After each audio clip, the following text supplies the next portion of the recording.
예, 더불어민주당 정무위원 소속 오기영 의원입니다. 저희가 징벌적 손해배상법, 일반적인 징벌적 손해배상법안과 그 다음에 집단소송법안, 일반적 집단소송법안입니다.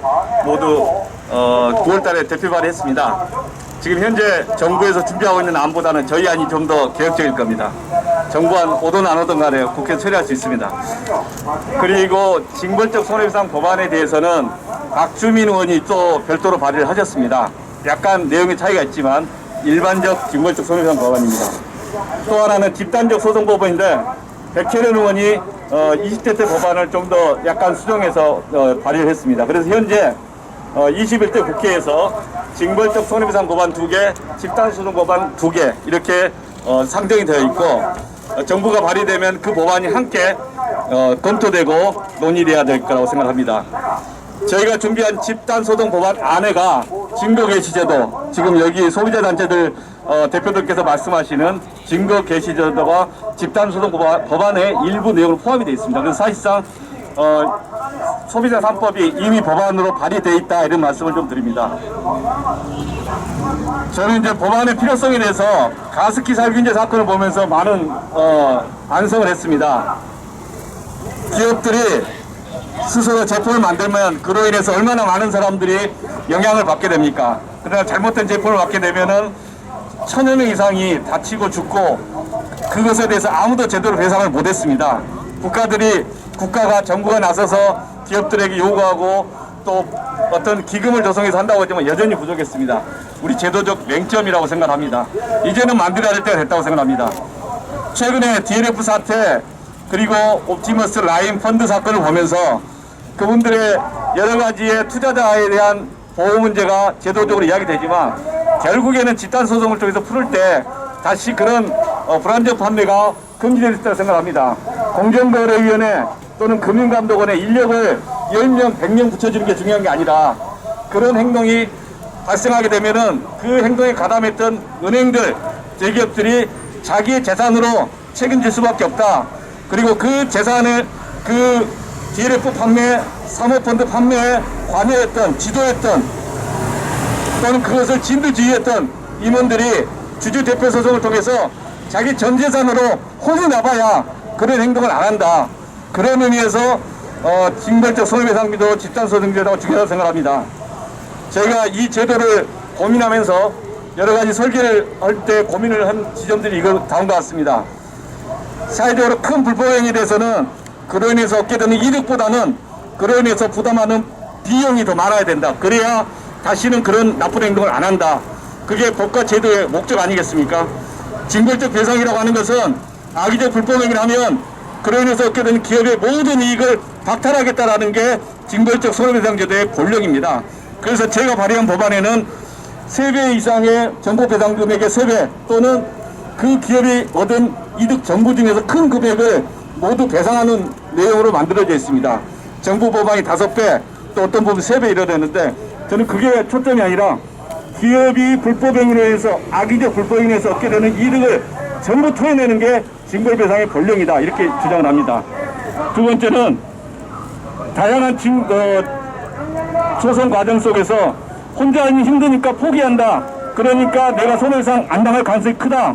이렇게 공유하는 것들이 많습니다. 그래서 작은 금액이라도 피해자가 많은 경우에는 집단적으로 풀어야 된다. 그래야 나쁜 행동은 반드시 적발되고 중단한다는 그 원칙을 세울 수 있을 것 같습니다. 세 번째가 이번에 가습기 사건도 그렇고 많은 사건들이 사실관계를 입증할 자료들이 전부 다 기업한테 몰려 있습니다. 일반 주민들이 그걸 알 방법이 없습니다. 그래서 나오는 게 증거개시됩니다. 요즘에 검찰 수사할 때 나오는 게 포렌식 있지 않습니까? 네가 갖고 있는 핸드폰을 보면은 너의 과거를 다 안다. 숨기지 말아라. 그래서 다 들키는 겁니다. 증거개시제도는 기업이 갖고 있는 모든 자료를 포렌식하는 겁니다. 너의 과거를 알고 있으니까 그 짓을 숨겨갖고 피해갈 수는 없다. 따라서 사실관계는 무조건 드러나게 돼 있으니까 책임에서 피할 수 없다. 이게 증거개시제도입니다. 그래서 소비자 3법이라는 것은 기업이 불법행위를 했을 때 그 불법행위를 통해서 얻은 이익은 무조건 토해내야 된다. 이게 징벌적 손해배상 제도고 피해자가 아무리 많더라도 금액이 작으면 소송을 포기하니까 포기하지 말라 이렇게 이야기하는 게 집단소송제입니다. 모든 사실관계는 숨길 수가 없다. 이게 증거 게시제도입니다. 그래서 소비자 3법을 우리 국회에서 통과시킬 수 있도록 최선을 다하겠습니다. 함께 관심을 가져주시고 함께 독려해 주시고 함께 촉구해 주시기를 부탁드립니다. 감사합니다. 저희가 2013년부터 집단소송제와 소비자 권익 증진을 가지고 노력을 계속해왔습니다. 한국소비자단체협의회에 소속 11개 회원단체가 이것을 가지고 싸워왔는데요. 그 이유는 뭐 다 알겠지만 2011년에 가습기 살균제 피해가 다시 드러나면서 사망자가 1000명이 넘어서고 있었던 상황입니다. 2013년에 보면요. 그리고 그 피해는 계속 발생하고 있었음에도 불구하고 그 사실관계가 제대로 입증도 되지 않았고 또 계속 드러나는 것이 기업의 고의, 과실, 그리고 심지어 은폐, 조작 이런 행동들이 나타나고 있음에도 불구하고 소비자들에게 제대로 된 피해 구제, 피해 처리 과정 이런 것들은 만들어지지 않고 있었습니다. 물론 그 이후에 사회적 참사 특별법이 만들어지면서 그것을 보다 더 진일보한 면은 있지만 소비자 피해들은 계속 발생하고 있었다는 것입니다. 그 다음에 또 어르신들을 대상으로 한 상조소송 피해자들이 계속 생겼습니다. 상조 피해자들인데요. 상소업체들이 계속 휴폐업을 하게 되면서 어르신들의 눈물 어린 호소들이 있었습니다. 그래서 소비자단체가 683명의 원고인단을 모아서 소송을 할 수밖에 없었습니다. 그 다음에 또 아시겠지만 여러분들 홈플러스의 개인정보 불법 매매 사건입니다. 소비자들에게 제대로 고지도 하지 않은 채 1980원의 소비자 정보를 7개 보험사에 판매한 불법으로 매매한 사건이었습니다. 저희가 2019년에 원고 일부 승소를 했습니다. 그러니까 2015년에 해서 4년 만에 원고 승소를 했는데요. 얼마였냐면 1인당 5만원에서 30만원이었습니다. 지난 5년간 싸워서 5만원을 더 받은 거고요. 그리고 나서도 지금 현재 항소 중입니다. 언제 끝날지 우리가 알 수 없는 것이 지금 현재 집단적 소비자 피해에 대한 소비자들의 현 주소입니다. 이것뿐만이 아니라 다 아시겠지만 2018년에 BMW의 디젤차 배기가스 조작 문제가 있었습니다. 그런데 어떻게 됐습니까? 유럽과 미국의 소비자들은 제대로 된 보상을 받았지만 한국에는 제대로 된 소비자 정보 하나 공유하지 않은 것이 현실입니다. 한국의 소비자들은 국제적으로 호갱이 될 수밖에 없었던 그런 상황이었습니다. 그래서 저희가 18대, 19대, 20대 때 국회의원들의 입법 발의를 통해서 집단소송제와 징벌배상제, 입증전환 책임, 지금 증거개시라고 얘기했던 그 세 가지의 것들을 관철시키려고 노력했지만 번번이 폐기되었습니다. 21대 다시 한번 기대를 가져봅니다. 저희가 국회의원 오경 의원님뿐만 아니라 많은 의원님들이 또 내셨고요. 또 문재인 정부가 어떻든 이번에 대통령 공약사항으로 해서 법무부안을 내놨습니다. 저희는 기대를 갖고 있습니다. 이것을 통해서 집단소송제와 징벌배상제 그리고 증거개시를 통해서야만 소비자들의 어떤 집단적 피해가 그래도 최소한도로 보장될 수 있을 거라고 생각합니다. 그런데 기업이 정경련, 대한상의, 경여자총연합회 이런 데서 이구동성으로 이것을 좌절시키려고 하는 여러 가지 로비들도 하고 프로파를 하고 있습니다. 저희가 생각할 때 기업이 망한다 이런 논리는 더 이상 기업이 해서는 안 된다고 생각합니다. 2005년에 증권집단소송법이 만들어지고 나서 지금 현재까지 몇 건이 제기됐는지 아십니까? 고작 15건입니다. 그리고 소송 결정은 고작 6건밖에 없습니다. 그런데 그리고 첫 소송은 2017년에 겨우 한 건 나왔습니다. 이런 상황에서 기업이 망한다라고 하는 논리로 계속 한국의 소비자를 우롱해서는 안 된다고 생각합니다. 국제 경쟁력을 가지려면 한국에서의 경쟁력뿐만 아니라 기업이 자부체계의 경쟁력을 갖고 있어야 됩니다. 그것이 저희가 생각하기에는 소비자단체가 생각하기에는 소비자 3법의 관철을 통해서 기업 경쟁력이 이루어질 수 있다고 생각합니다. 다시 한번 여기 기자분들 계신데요. 적극적으로 소비자단체, 시민단체의 이런 노력들을 이런 주장들을 잘 담아주셔서 국민들이 제대로 된 판단을 할 수 있도록 도와주시기 바랍니다. 그러면 제 마무리 말씀으로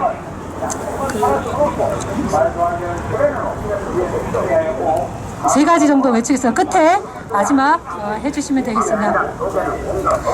집단소송제, 징벌배상제, 소비자 3법 관철하라! 한국 소비자가 붕이냐? 소비자 3법 관철하자! 관철하자! 관철하자! 관철하자! 집단소송제, 징벌배상제 조속히 통과시켜라! 통과시켜라! 통과시켜라! 네. 우리 사회에서 2018년도에 BMW 자동차가 주행 중에 화재 사건이 발생을 해서 운전자의 생명과 신체에 큰 피해가 발생할 수 있는 사건들이 연이어서 발생을 했습니다. 우리 국민들에게 많은 충격을 줬었는데요. 그 부분에 대해서 BMW 경우에 있어서는 끝까지 그 원인이 무엇인지에 대해서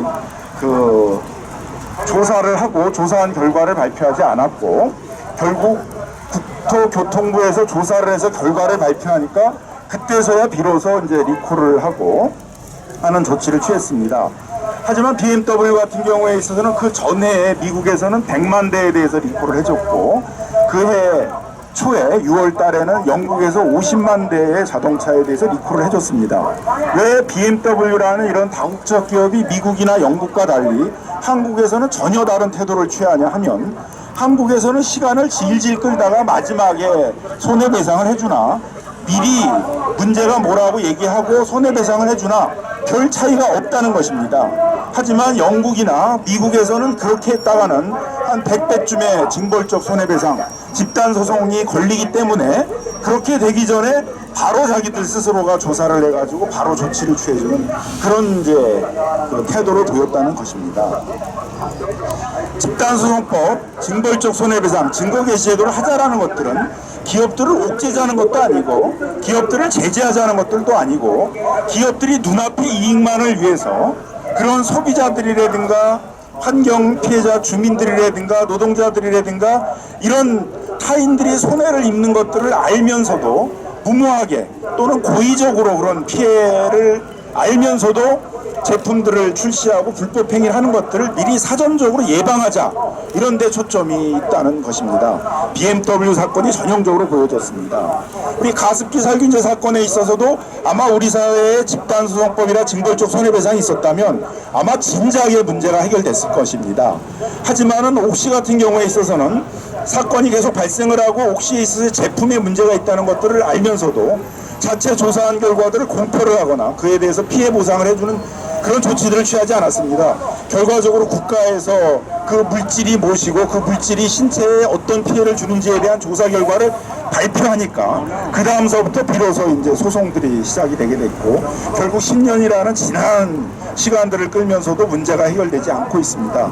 최근에 옵티머스 라임, DLF 많은 금융소비자 피해들이 발생을 하고 있는데, 이 부분에 대해서도 금융감독원이 움직여서 뭐가 문제였다라는 것들이 정부가 발표를 해야만 비로소 금융회사들은 그 금융소비자들에 대한 피해를 보상해주겠다고 이렇게 나서고 있지, 전혀 그런 조치가 없는 경우에 있어서는 우린 책임이 없다고 발뺌을 하고 소비자들이 스스로 한번 입증을 해보라고 버티는 이런 태도들을 취하고 있습니다.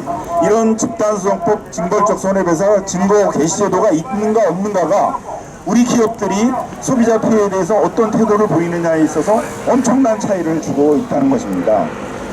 지금 집단소송법, 징벌적 손해배상, 증거 개시제도를 하자는 것은 바로 우리 사회에 있어서 이런 공정한 경제 질서가 바로 잡히도록 하는 데 있어서 기본적인 인프라, 기본 질서를 만들자는 것이지, 이게 어떤 기업들을 옥죄거나 기업들에게 피해를 주자, 제재를 주자라는 그런 취지가 아닙니다.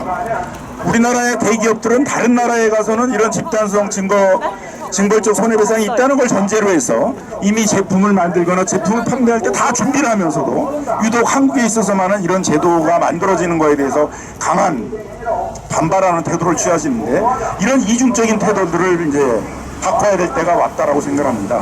이번 21대 국회에서만큼은 그동안 10수년 동안 우리 사회에서 계속 논의만 되었던 징벌적 손해배상, 집단소송, 증거개시제도가 곧 입법적으로 만들어져서 우리 사회에 있어서 이런 공정한 경제 질서가 바로잡히는 그런 길을 열어야 할 거라고 생각을 합니다.